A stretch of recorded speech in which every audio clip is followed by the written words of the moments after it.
Magandang araw, ako si Reniela B. Astronomo mula sa Bachelor of Science in Business Management, major in Financial Management. Ako ay 19 na taong gulang at kasalukuyang naninirahan sa Navotas City.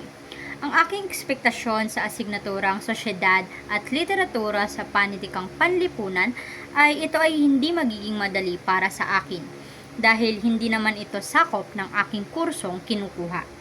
Ngunit alam kong makakatulong din ito sa akin sa hinaharap.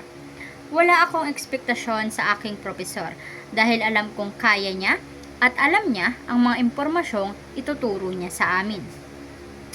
Napili ko ang kursong Financial Management dahil ito ay angkop sa kasalukuyang trabaho ko at sa pangarap kong makuhang trabaho.